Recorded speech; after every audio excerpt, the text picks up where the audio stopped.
tal? Buenas tardes a todas y a todos. Gracias por estar aquí en el Departamento de Derecho de la Universidad Autónoma de Aguascalientes en este gran evento que tenemos el día de hoy. Platicábamos fuera del aire, mi mandado a hacer en estos tiempos electorales que tenemos en México. Parece que el autor se puso de acuerdo a nivel federal para poder tanto sacar la publicación y hacer esta presentación, lo cual nos llena de mucho orgullo. Estamos hoy para platicar sobre un gran texto, este texto del maestro Walter Limón, pasado y presente, la revocación del mandato en México, y pues nos acompañan en esta presentación excelentes personalidades y exponentes de los temas electorales.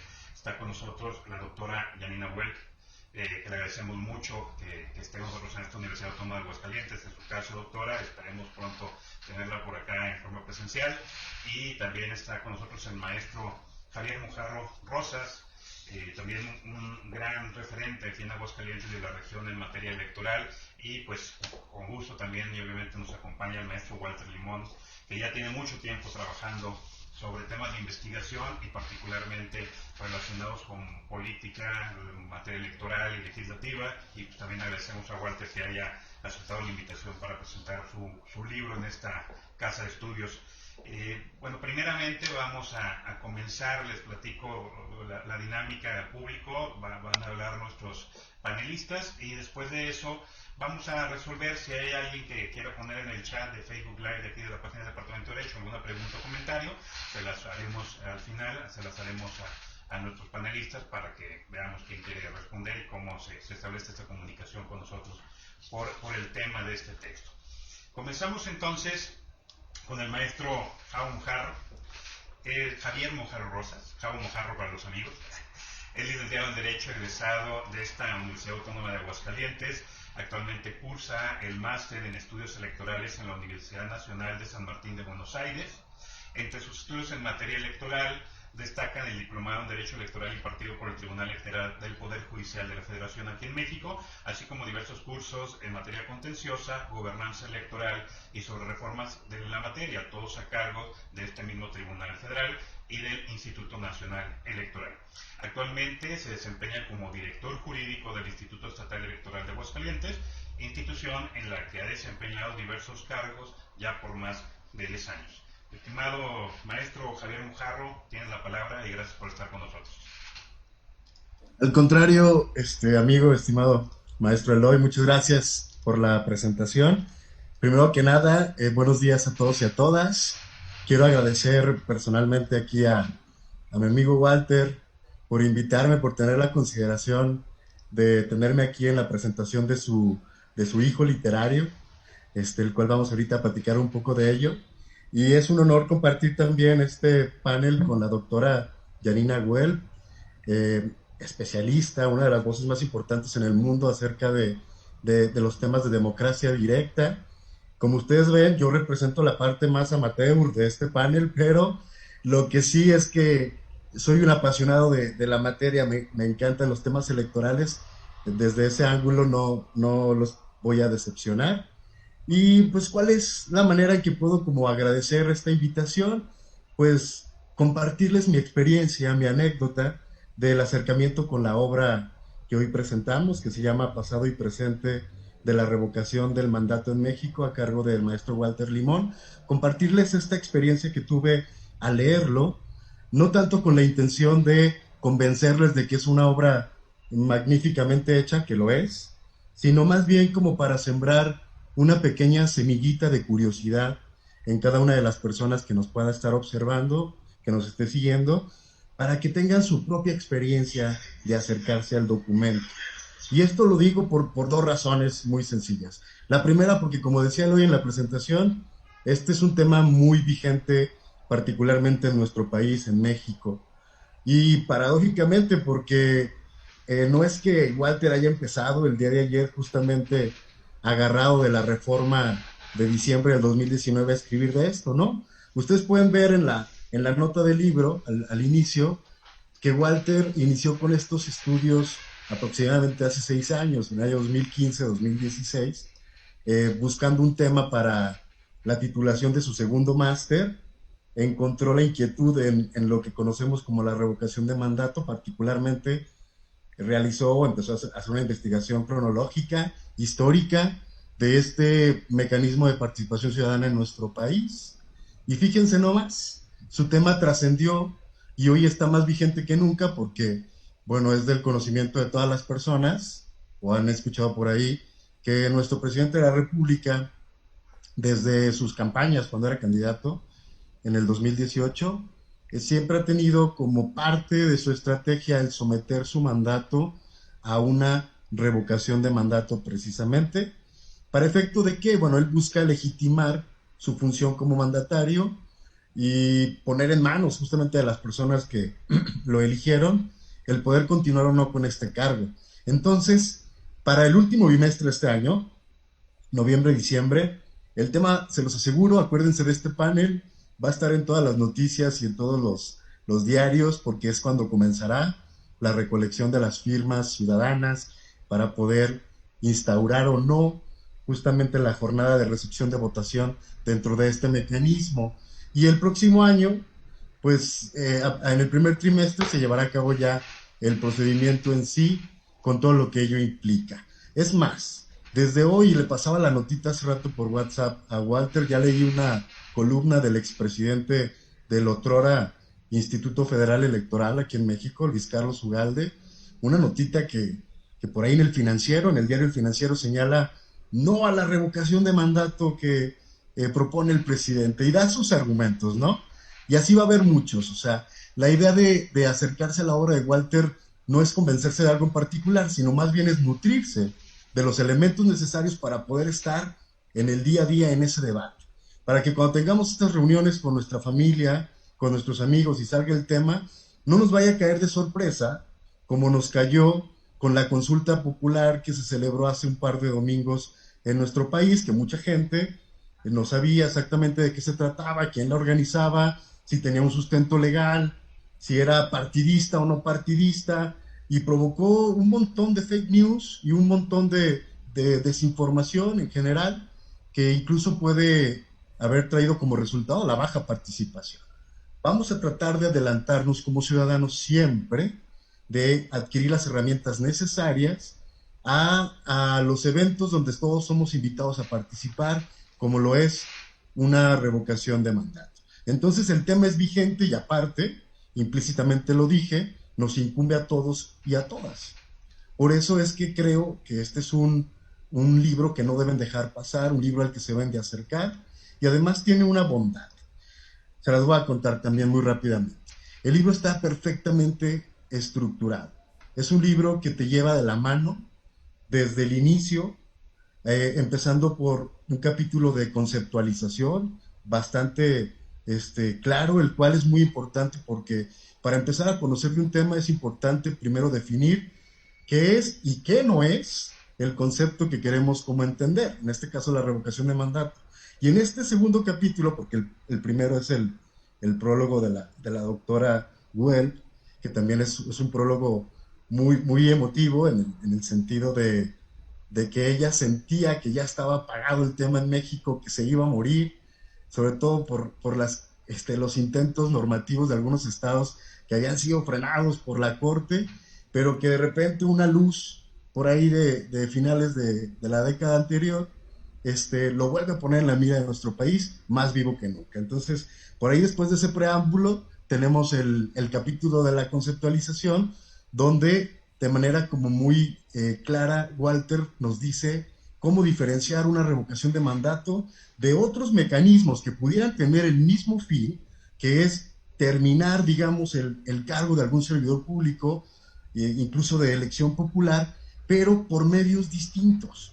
Nos lleva a distinguir cuando la rescisión del cargo es a través de un control judicial o jurisdiccional por la comisión de una infracción, que no tiene eso nada que ver con terminar el encargo por la evaluación de la ciudadanía, por una cuestión política, por una rendición de cuentas que se le exige al mandatario y de la cual podemos no estar satisfechos y dar por terminado su encargo. Distinguiendo eso, es más fácil que podamos continuar con el libro. Por eso les digo que te va llevando de la mano Es un libro, obviamente, de la academia de investigación, pero tiene toda la sensación como de una novela de esas que te dejan picado y no puedes terminar de leerla. Yo me lo aventé en una hora, se los tengo que confesar. Digo, está chiquito, pero no por ello es incompleto, al contrario, es un trabajo bastante integral.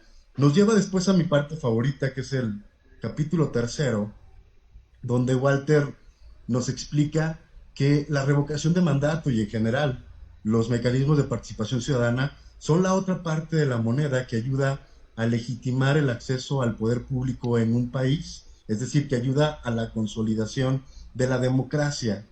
Todos sabemos que a partir de la tercera ola de democratización en América Latina, la mayoría de los países podemos decir que tenemos sistemas democráticos saludables, porque tenemos elecciones libres, periódicas, auténticas, donde podemos desarrollar o ejercer el voto de manera informada, con una oferta electoral plural, con sistemas de vigilancia de pesos y contrapesos entre los partidos políticos, con la no intervención del gobierno, con la organización de autoridades autónomas en su mayoría, etcétera. Pero, ¿por qué entonces, si decimos tener en América Latina democracias tan saludables, por qué la gente sigue insatisfecha con su política? ¿Por qué las instituciones siguen siendo las de menos confianza? Me refiero a las públicas. ¿Y por qué incluso los partidos políticos no gozan de la popularidad de los años 70, 80 o 60 incluso?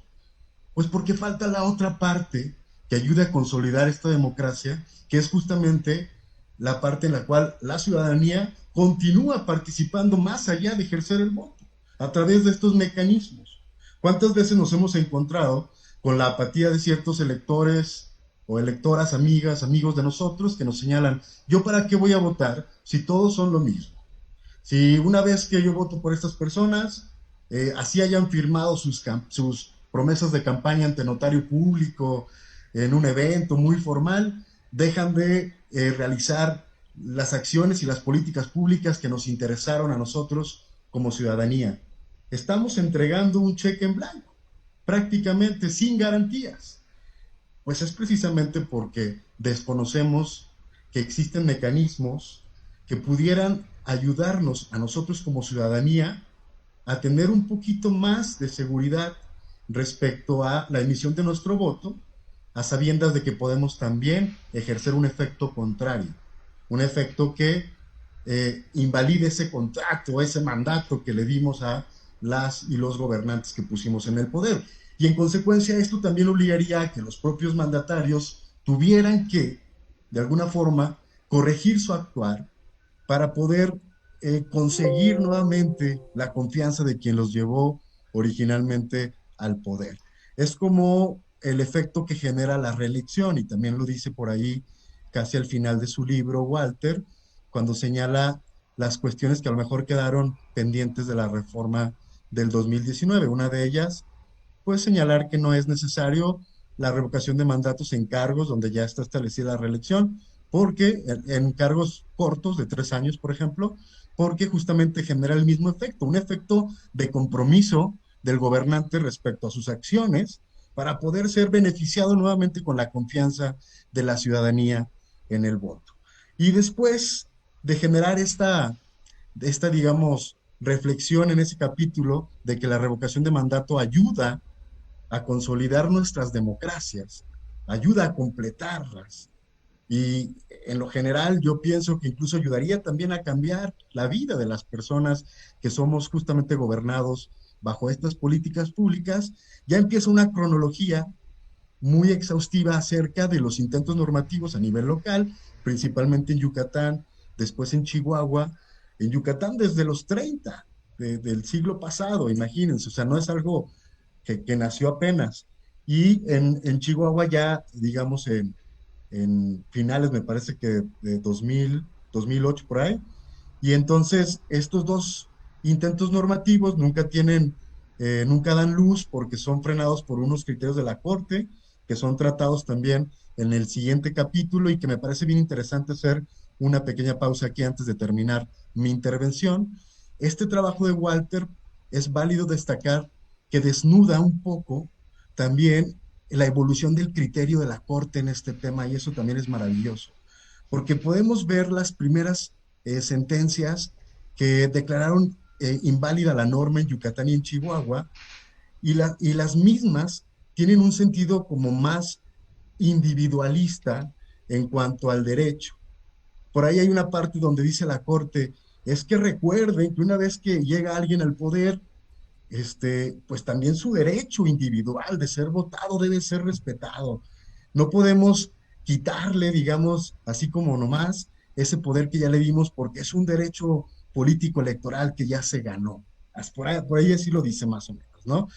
Pero ya en la última discusión que tuvo la Corte en relación con la reforma en la Ciudad de México, en la Constitución, donde ya no alcanza a ser declarada inválida otra vez, porque queda en una votación muy reñida de 6-5, 6 ministros decidieron que apegarse a los antecedentes de Yucatán y Chihuahua, y 5 hicieron una segunda reflexión, y esto es bien interesante, porque ahora sí existe una ponderación entre un derecho colectivo, que es el derecho que tenemos toda la ciudadanía en conjunto de poder decidir si el gobernante sigue o no en su cargo, porque está demostrando no ser capaz para ello, y que debe estar por encima del derecho individual reconocido con el derecho al voto pasivo, ¿no? Ese cambio, digamos, es lo interesante. Eso es lo que nos da a nosotros como abogados, como la esperanza de que realmente estamos llegando a un nuevo constitucionalismo, también lo maneja ahí someramente Walter en su libro, El nuevo constitucionalismo latinoamericano, que es aquel que escucha todas las voces, que es más plural, porque recordemos que es imposible resolver problemas colectivos con soluciones individuales. Eso es como lo más importante que yo quiero destacar de esta evolución. Finalmente, en su libro llega a la reforma del 19, hace un análisis minucioso de la misma, una crítica muy completa, siempre muy objetiva, señalando los puntos que por ahí están pendientes y generando las reflexiones necesarias para saber si con esta norma vamos a poder llevar a cabo un mecanismo realmente correcto, o le falta, es decir, si la dosis es correcta para este veneno, por ahí también se señalaba al principio, ¿verdad? Y pues bueno, felicidades, Walter, por este libro. Es de verdad una herramienta bien valiosa, no solamente para los que estamos interesados en el tema, sino para la ciudadanía en general, que seguramente va a disfrutar la experiencia. Y ojo, para las y los legisladores, ya les hiciste la tarea por ahí para que hagan las reformas conducentes. Muchas gracias nuevamente por la invitación. Muchas gracias a ti, Javier. Muy interesantes tus reflexiones, y eso último que dijiste, sobre todo, sí, creo que tiene un buen rato Walter haciéndole la tarea a los legisladores. Ya también creo que el legislador debe de pasarle un poco del cheque, porque ya es bastante trabajo el que ha hecho aquí Walter en ese aspecto. Bueno, ahora vamos a pasar con la doctora Janina Webb. Ella es doctora en Ciencias Políticas y Sociales por la Universidad Pompeu Fabra en España. Cuenta con habilitación del grado más alto en el sistema académico suizo-alemán por la Universidad de St. Gallen, con la Venia Legendi en estudios latinoamericanos. Además es licenciada en Comunicación Social y licenciada en Ciencias Políticas por la Universidad de Buenos Aires en Argentina. Actualmente se desempeña como investigadora senior en el Albert Hirschman Center on Democracy Graduate Institute en Ginebra, Suiza, y es coordinadora editorial de Agenda Pública. En 2016 y 2019 fue codirectora del Latin American Zurich Center en la Universidad de Zurich. Es coordinadora de la red de politólogas y se especializa en el estudio de la participación política. Doctora Janina, muchas gracias por estar con nosotros. Tiene la palabra. Gracias, Eloy, gracias por la invitación también. Mi agradecimiento a Walter por la invitación y por haberme hecho llegar el libro, que aquí lo tengo, también. Javier ya ha hecho una descripción de lo que pueden encontrar en la obra, así que voy a optar por señalar algunos otros puntos que creo que acompañan la lectura y que realmente refuerzan esta idea de invitar a la gente interesada, que imagino que en este momento deberán ser casi todos y todas los mexicanos, a leer este libro que es muy fácil de leer y de entender, a pesar de tener también una rigurosidad en la presentación de las leyes y los procedimientos que acompañan a la introducción de la revocatoria en México. Una cosa que me gustaría destacar en un doble sentido, personal y académico, tiene que ver con que cuando empezamos en el Center on Direct Democracy, en Arau, a estudiar estas temáticas, la revocatoria del mandato, nos interesamos mucho por el caso peruano, que era en aquel momento el caso que destacaba, y todavía el número de activaciones es el que ha destacado más en el mundo en tiempos recientes. Y poco a poco empezamos a ver que estas regulaciones existían en muchos más países de los que habíamos considerado inicialmente.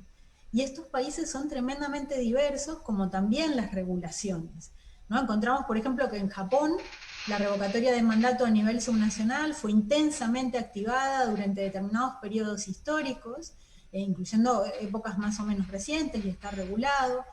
Que en Polonia recientemente se ha activado mucho, en Alemania, a nivel subnacional, insisto. Suiza, el primer país del mundo a nivel subnacional en introducir estos mecanismos incluso antes de que formalmente existiera la Confederación. O sea que hay toda una historia atrás de la revocación del mandato que tiene varias dimensiones sobre las que ahora no nos podemos detener, pero quedan sobre la mesa para ampliar estas discusiones, y creo que desde la universidad y el Instituto Electoral podrán seguramente poder ampliarlos, que tienen que ver tanto con la definición del sistema político, con la comprensión y con la expectativa sobre cómo tiene que funcionar la representación, y también con estos diseños institucionales y estas prácticas. Como se decía, México fue uno de los primeros países, con el caso de Yucatán, en 1938, en incorporar la revocación de mandato en Latinoamérica. Los únicos dos casos de los que tengo registro previo a esto son los de las provincias argentinas de Córdoba y Entre Ríos, en 1923 y 33. Sin embargo, si miramos a los tres casos, en ninguno ha habido prácticas, salvo Córdoba en tiempos mucho más recientes. Pero a pesar de la temprana introducción, ¿no? Hay un divorcio entre lo que son las regulaciones y lo que son las prácticas. Ahora, dicho esto, también al apunte personal, cuando hicimos contacto con Walter hace unos cuantos años ya, me alegré un montón, porque justamente había un vacío en la producción académica, en la recopilación de datos, que sus primeros trabajos, algunos de ellos publicados como working paper por el C2D, contribuyeron a ir completando. Y ahí creo que también un aporte grande, que en el libro está registrado, ampliado y profundizado, tiene que ver con que nosotros veníamos observando esta distancia entre las leyes y las prácticas, y el caso mexicano es uno de los primeros en poner sobre la mesa también la cuestión de las leyes y sus interpretaciones, porque veníamos mirando otras cosas, ¿no? Y como ya se ha mencionado, tanto en Chihuahua como en Yucatán, pasado mucho tiempo, cuando se intenta activar, hay unas interpretaciones constitucionales que, entre muchas otras preguntas que dejan abiertas e inquietudes para profundizar, traen esta cuestión de por qué se aprueba algo que después se va a declarar anticonstitucional, ¿no? Y por qué a su vez en ese mismo momento histórico sigue expandiéndose por otros estados mexicanos, ¿no? Entonces ahí también es como que queda como una especie de debate abierto en México, cómo sigue aprobándose, expandiendo la revocación, y finalmente llega también hasta el nivel nacional, mientras en determinados estados se da esta cuestión. Evidentemente una respuesta rápida y fácil es porque México es un país federal y se pueden determinar los estados en relación a esto. Pero creo que no termina de cuadrar, hay una discusión jurídica de fondo que hay que seguir dando y que el libro contribuye a ampliar. Más cosas que me gustaría destacar, y ahí creo que soy bastante menos optimista que Walter y mucho más que Javier en lo que acaba de decir. ¿Es la revocatoria una solución a la crisis de la democracia? En teoría parece que sí. En las prácticas, los análisis de otros países nos llaman mucho la atención sobre determinados aspectos que, conjugados con aquello que en teoría puede sonar muy bien, derivan en muy malas prácticas. Y en este sentido, no nos podemos, digamos, poner a profundizar mucho sobre esto, pero rápidamente la experiencia de Perú. O sea, introducir la revocación de mandato en un contexto de erosión del sistema de partidos muy fuerte derivó en que durante un periodo de unos cuantos años, desde los 90 hasta 2015, cuando se reforma la ley, lo que hay es una proliferación enorme de revocatorias en las que todos los partidos que pierden una elección se unen contra el ganador. Entonces, lo que genera no es para nada ni mejor rendición de cuentas, ni tampoco mejor eficiencia en la gestión, porque la revocatoria en contextos como el peruano, y estamos hablando de pequeños municipios hasta que finalmente llega a Lima y ahí se reforma la ley, otro tema para discutir también, a qué se presta atención en distintos países y cuándo, con enormes problemas estructurales. Estoy hablando de falta de cloaca, falta de agua potable, deficiencias estructurales en educación, etcétera, etcétera. La insatisfacción ciudadana es enorme. Pensemos que Perú, en el momento en que se introducen estos mecanismos de participación, en el post-fujimorismo, bueno, con Fujimori se introducen, se empiezan a activar más y más tiempo después, también hay un crecimiento económico notable. Pero ¿qué es lo que pasa? La revocatoria queda a disposición de la ciudadanía. Las campañas electorales determinan un juego en el que hay que prometer mucho si se quiere ganar, pero luego se llega al gobierno y no es posible cambiar tanto en tan poco tiempo, además de muchas otras cosas, ¿no? Escándalos de corrupción, etcétera, etcétera. Entonces, ¿qué genera la revocatoria sumado a un muy mal diseño institucional? Una disputa constante por el poder, una situación de campaña permanente. Y eso no fortalece la democracia. Yo creo que los mecanismos de participación, y ahí me remito también a otros mecanismos que venimos estudiando con muchos colegas en la región, deben fortalecer la democracia representativa, no pasarle por encima, porque si no, ahí hay un riesgo muy grande.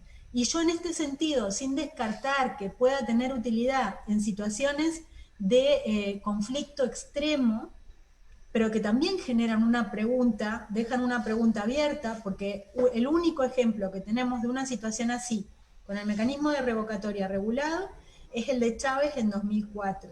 Y las disputas políticas, jurídicas y electorales para llegar hasta esa revocatoria fueron muy intensas. Entonces, no sé yo, creo que tenemos, por un lado, parece haber canalizado y resuelto el conflicto, pero por el otro se da en unas condiciones que son altamente cuestionables también.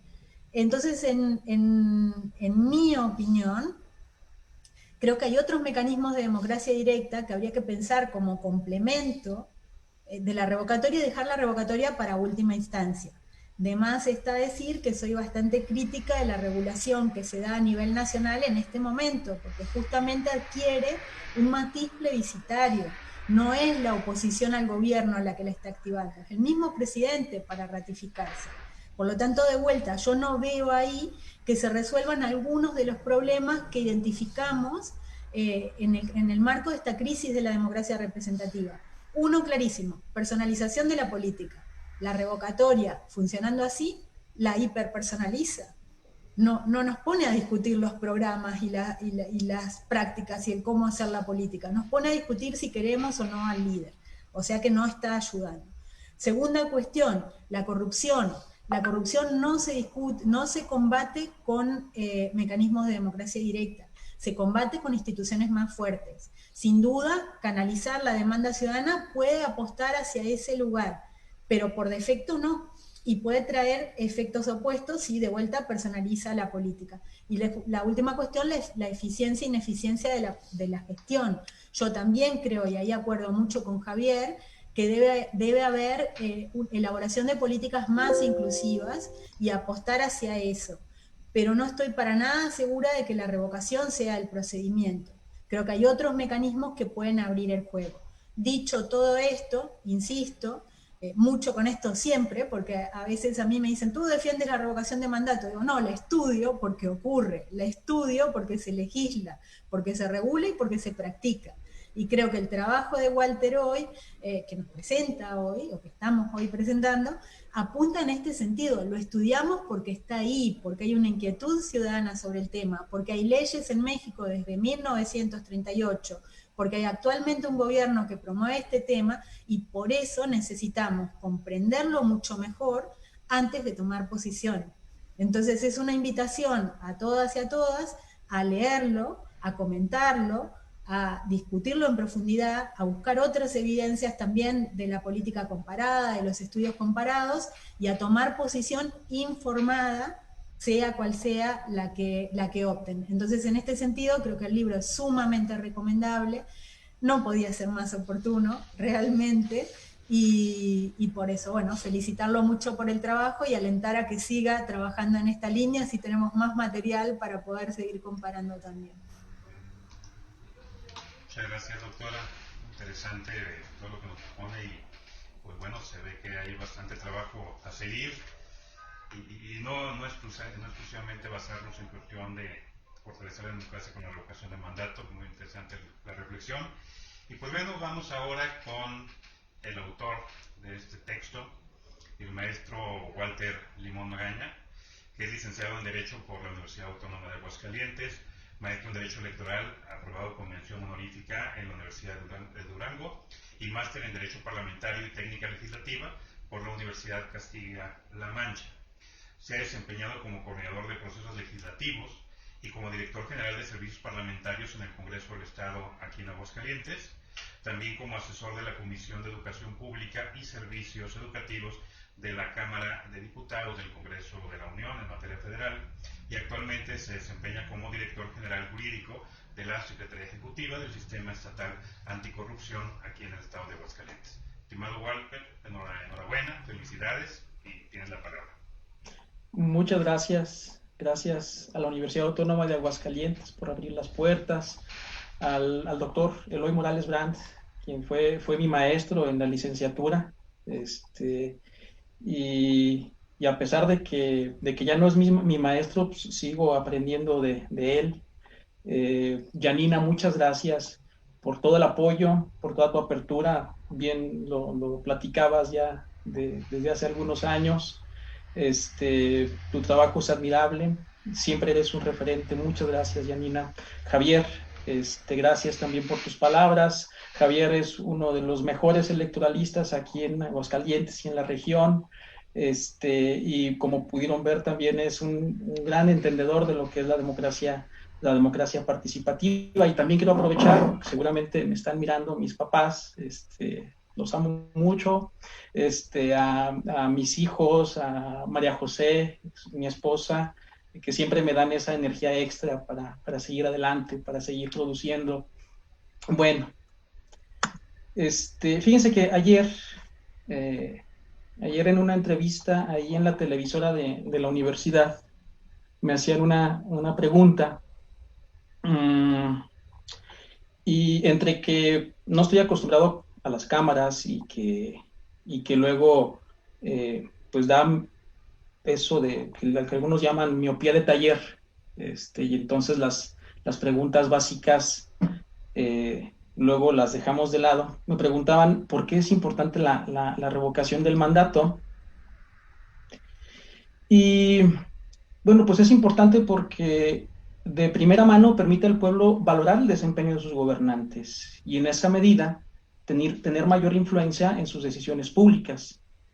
Eso tiene como propósito incrementar la legitimidad democrática, pero como apuntaba Janina, tiene que ser un mecanismo implementado ya en una situación extrema, cuando ese rechazo hacia el gobernante es exacerbado, ¿no?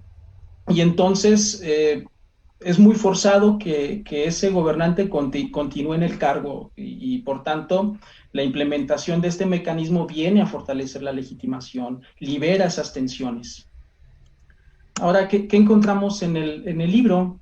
Primero lo abren y van a encontrar un prólogo espléndido que nos regala Janina, que nos brinda datos adicionales sobre los orígenes de la revocación, especialmente en Estados Unidos y en Francia. Nos da una visión aguda de lo que representa este mecanismo para la ciudadanía. Y además también pone de manifiesto cómo es que en su funcionamiento pueden intervenir intereses partidistas o espurios.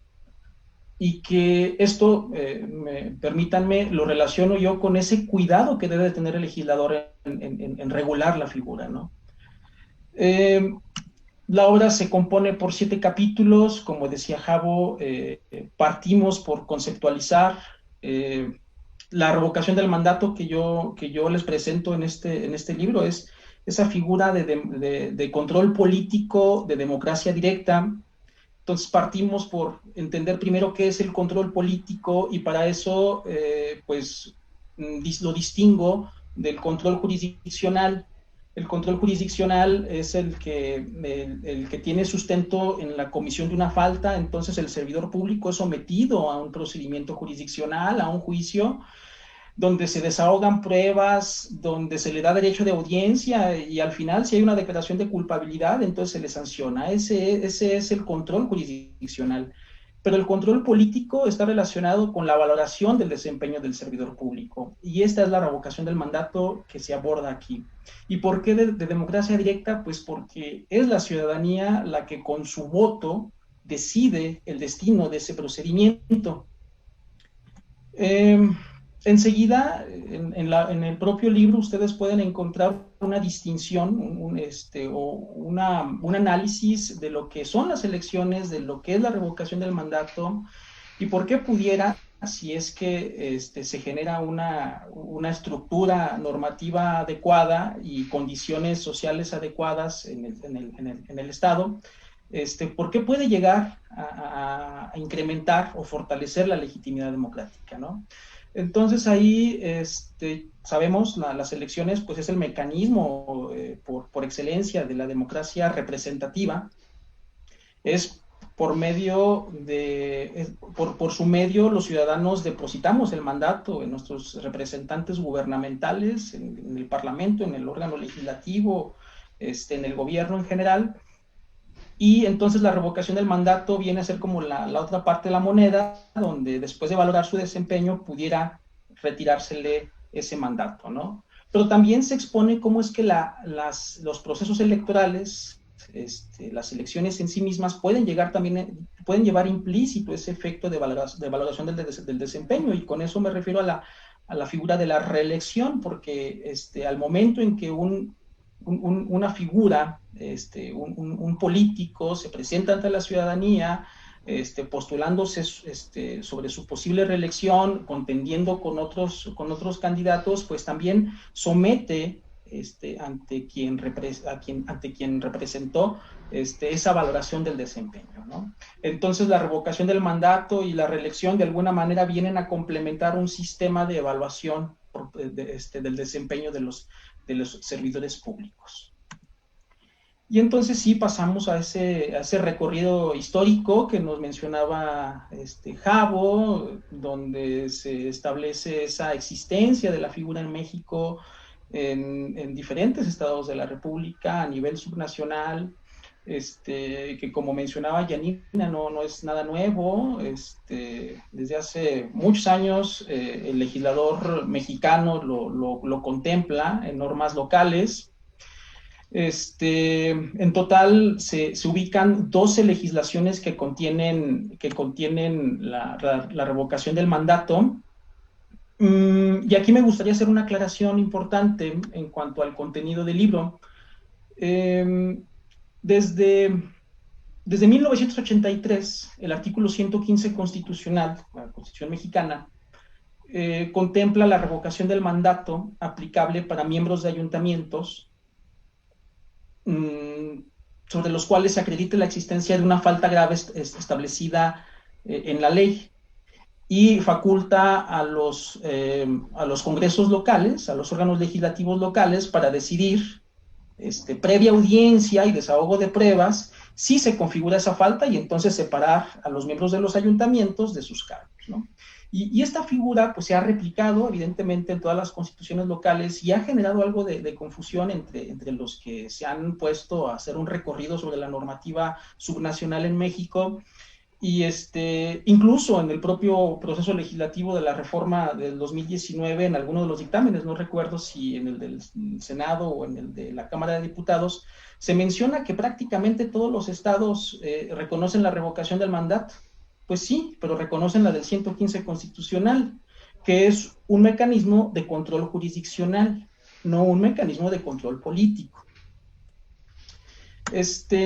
Enseguida, en este tenor, en esta línea de análisis, se presenta pues una serie de reflexiones sobre lo que ha dicho la Suprema Corte de Justicia de la Nación, básicamente pues en los únicos 3 precedentes que en México tenemos, que el Pleno se ha pronunciado sobre ellos, que es la normativa de Yucatán, la normativa de Chihuahua y de la Ciudad de México.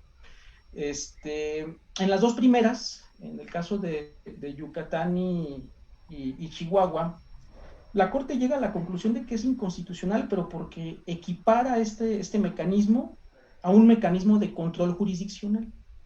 O sea, llega a esa conclusión en resumen por eso, porque dice, hay otros medios previstos en la Constitución para separar del cargo a los servidores públicos, pues sí, pero esos medios son de control jurisdiccional. Y deja de lado en toda su argumentación la Corte la mención del artículo 39 de la Constitución Federal, que tiene un alto contenido de incidencia democrática, de incidencia del pueblo en el manejo de la cosa pública. Después encontramos un desarrollo o un análisis de lo que ocurrió en el proceso legislativo para aprobar la revocación del mandato en México. Encontramos, por ejemplo, una referencia del alto impacto que tuvo el criterio del Senado de la República en el contenido final de la reforma. O sea, el Senado de la República fue quien decidió evitar, yo creo que fue una buena decisión, evitar que el presidente de la República tuviera la facultad de pedir ser sometido a revocación del mandato. También eliminó la posibilidad de que alguna de las cámaras lo pidiera. También estableció que la revocación del mandato tuviera que ser en fecha distinta a las fechas de las elecciones, que pues pudiera ser discutible, ¿no? Por los impactos. A lo mejor eso incrementa la atención de cada uno de los procedimientos por parte de la ciudadanía, pero también representa un mayor uso de recursos públicos para el desahogo de este tipo de mecanismos.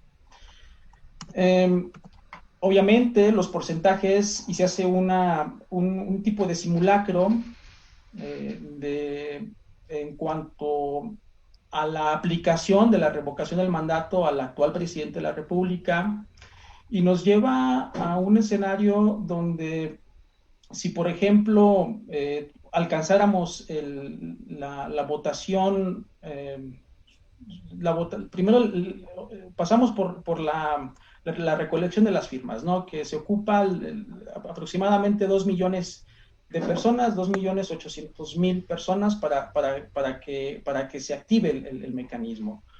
Luego, para que el mecanismo sea válido, se ocupa que participe el 40% de los ciudadanos inscritos en la lista nominal.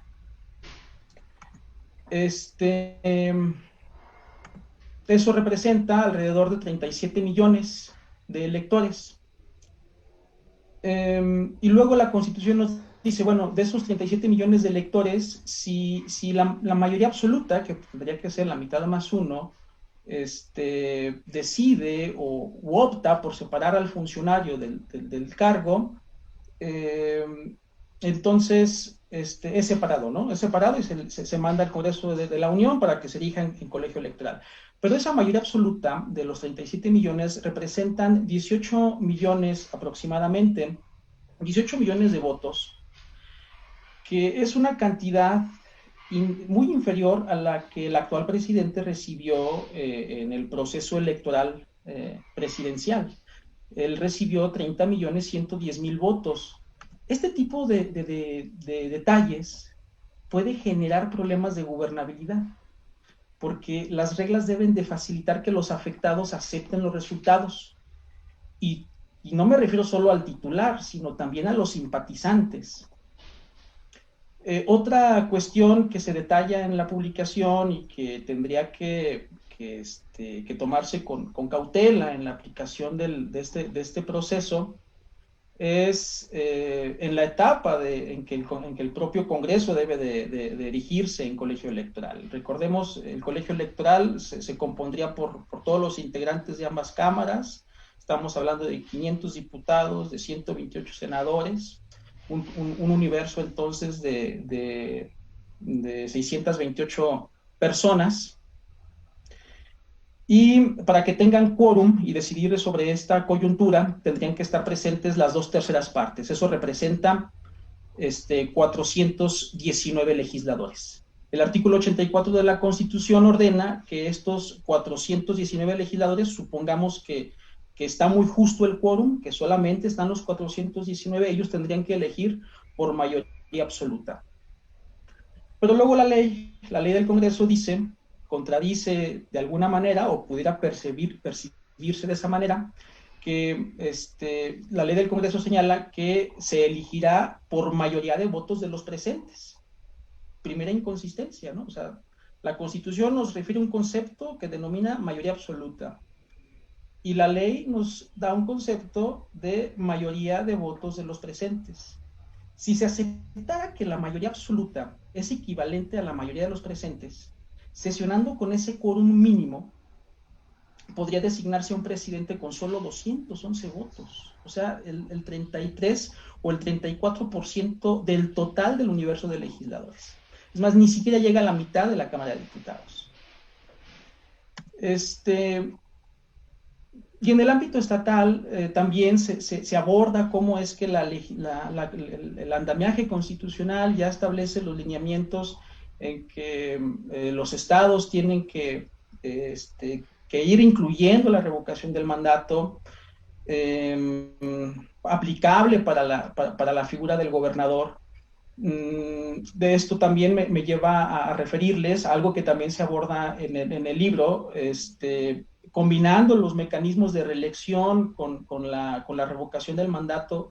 Prácticamente todos los servidores públicos de elección popular están sometidos a este mecanismo, o un mecanismo de valoración del desempeño democrático, pues, porque los diputados, tanto federales como locales, son sometidos a reelección al tercer año.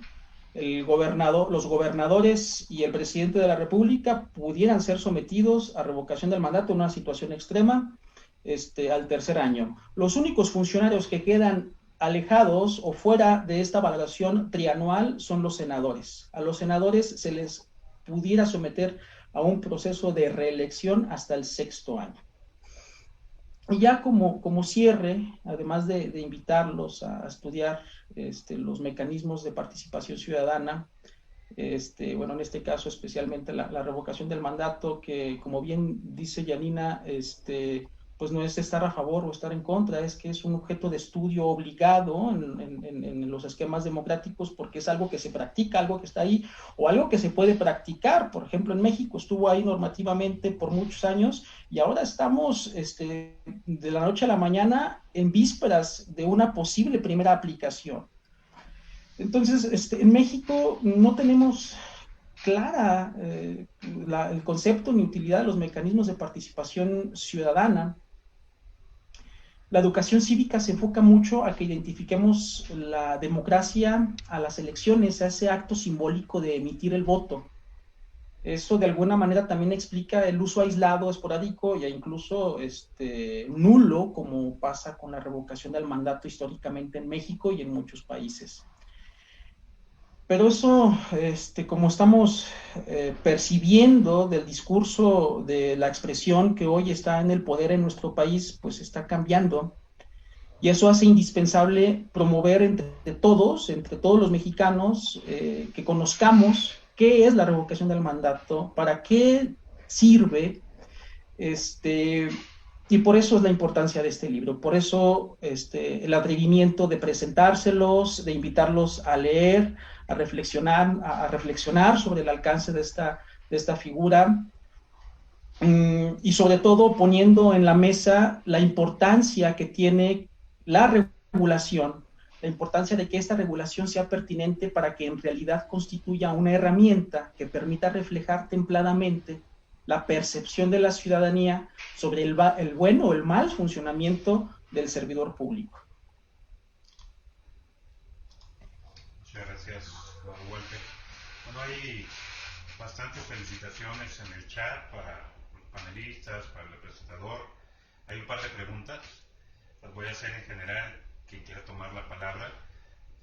Francisco Rojas, bueno, felicidades por la obra a Walter y a los panelistas. ¿Consideran que existe relación entre la existencia de la figura de revocación de mandato y la reelección? Saludos y gracias, excelentes participaciones. Esa sería la primera pregunta. Si gusta tomar la palabra, puede abrir el micro.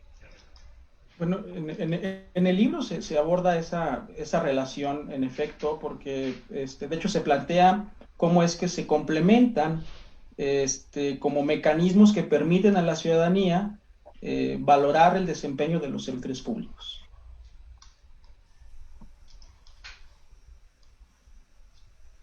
Sí, pero bueno, agregar quizá que en términos empíricos no hay una relación directa. O sea, hay muchos países donde existe la reelección, o sobre todo estamos hablando a nivel subnacional más que nada, pero a nivel nacional también, en los pocos casos donde hay revocatoria presidencial, en un formato convencional, digo, porque también está regulada, por ejemplo, en Cuba, que tiene un sistema completamente diferente y es en realidad muy particular. Para mí debería llamarse de otra manera y no revocatoria, porque la ciudadanía no lo puede activar en absoluto. Pero como digo, por ejemplo, en los casos latinoamericanos que tenemos, donde hay revocación de mandato presidencial, también hay reelección. O sea que no es que una cosa está en lugar de la otra, ¿no? Bien, gracias. La otra pregunta que está en el panel de Maripaz, bueno, además de felicitar a los panelistas de la presentación, dice, cuando estos mecanismos como la consulta ciudadana o la revocación de mandato, son propuestas e impulsadas por la propia Presidencia de la República. ¿Es una muestra de democracia, de proselitismo o de falacias? Esa es la pregunta. Bueno, si me permiten, justamente Walter decía en su intervención, al final, que uno de los cambios que hizo la Cámara de Senadores al dictamen que la Cámara de Origen envió fue justamente que no pudiera ser activado por ninguna autoridad, incluido el propio presidente de la República, sino que la figura es para que sea utilizada por la ciudadanía organizada. Eso no quita que estemos escuchando todos los días en los noticieros que sí sea como la intención de esta figura presidencial de que se lleve a cabo. Yo desconozco cómo se vaya o cómo se pretenda activar en México de conformidad con la norma que actualmente está vigente. Es decir, yo no sé si extraoficialmente la presidencia de la República va a motivar alguna asociación ciudadana o algún grupo de personas, o si un partido político también extraoficialmente, porque pues no necesariamente los mecanismos de participación ciudadana se encuentran dentro de los fines de los partidos políticos. Ellos promueven la cultura cívico-electoral de otra manera, con otros intereses, ¿no?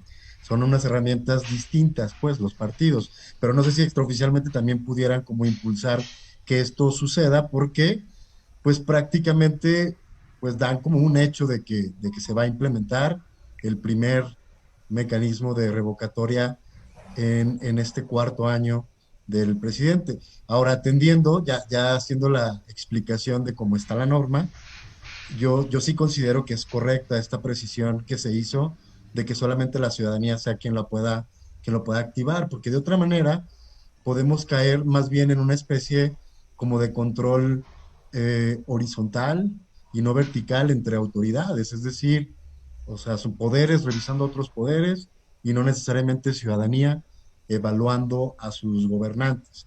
Recuerden que aquí lo que debe imperar es el principio como de que quien te puso es quien te puede quitar.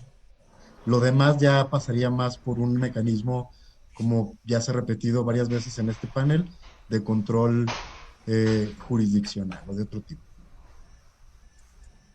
Y yo quisiera agregar entonces que estoy muy de acuerdo con lo que acaba de decir Javier. para mí es una perversión del mecanismo que lo pueda activar la autoridad.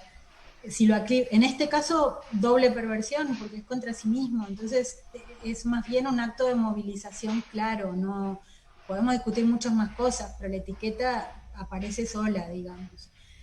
Y ahí también hay como una perversión de segundo orden que implica hacer de alguna manera evidente que se está forzando un procedimiento legal, o sea, si hablamos de transparencia, de empezar a funcionar en un marco legal y demás, movilizar a la ciudadanía para que cumpla, o a sus adherentes, para que cumpla con su objetivo o deseo, no parece para nada la vía correcta de renovar las formas de hacer política.